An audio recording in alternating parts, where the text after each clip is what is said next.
For Jamie and Crane, you had to shift your mindset from long-term innovation to short-term survival and crisis-driven innovation. What are some of the changes you had to implement over the last year you see as positive long-term changes, things that will stick, things you learned during this that can stick going forward?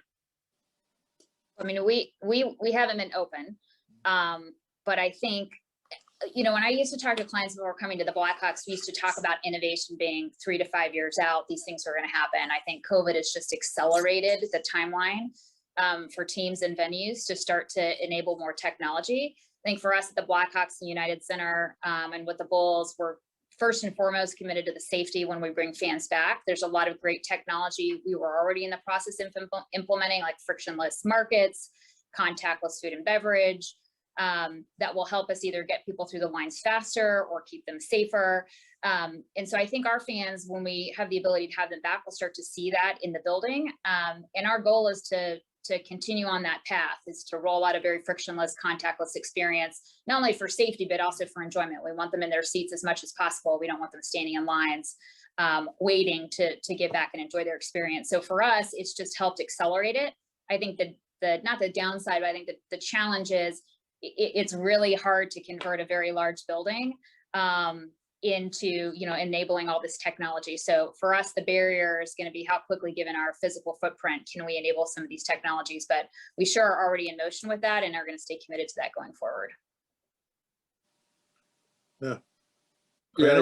Yeah, I'll pick up on that. And, you know, for us, we play in a museum. So, you know, we've been playing baseball at the corner of Clark and Addison here for 105 years, and change is not always welcome. And we got to balance sort of the protection of our traditions and our history with innovating for the future. And so, like Jamie said, you know, we typically look at technology roadmaps that run out 3, 4, 5 years. So this has really given us a chance to reimagine the fan experience at Wrigley Field, beginning with how you come into the ballpark. We'll see new technology here on April 1st that allow people to come in without having to disgorge their phones and their keys and their wallets onto a conveyor belt where someone touches them on the way through. There's new technology from a company called Evolve. They'll let people walk in 2 or 3 abreast. You won't have to take anything out of your pockets. There are no conveyor belts. There's no one looking in your purse. You can come right into the ballpark, and all that screening technology very helpful for the future, both from a security standpoint and queuing the lines a little easier. Jamie mentioned cashless and digital tickets. We're going to go completely digital on the ticketing side once again, just to eliminate some of the back and forth between our wonderful ushers and our fans coming in. And the same thing at the concession lines, where we'll do mobile ordering and cashless. So we kind of have reimagined, like, what would it be? What should we look for to protect our fans, but also to advance our technology roadmap? And because we're only going to open with 25% of our fans, you know, you would never talk about an opening day with only, call it 10,000 people in the building. We're mandated to only have 10,000. So now you can kind of ease your way into some of these things that might be abrupt for a crowd of 40,000. Can be done a little more easily with just graduated crowds. So we're taking advantage of the way we're opening to do some new things, and I think pay off in the long run. You think these are all going to stick long term, or we'll just revert to the mean? No, I think we stick long term with this. Because it's a new roadmap, we're going to have to leave ourselves room to pivot for things that don't go exactly right. But certainly, I don't think anyone would object to coming into the building easier, waiting in lines less, getting fresher concessions.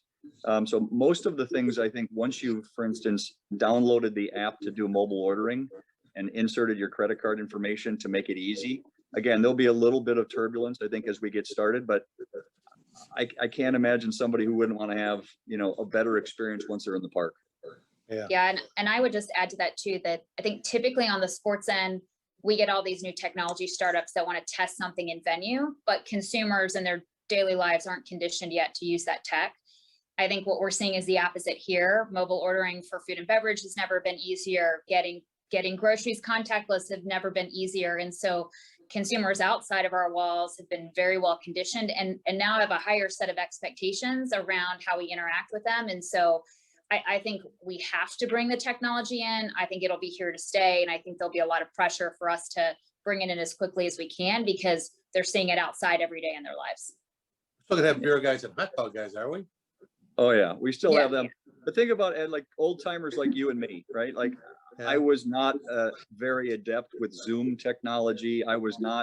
I did not navigate through sort of a digital world as easily as certainly as my younger counterparts and certainly Jamie and her team.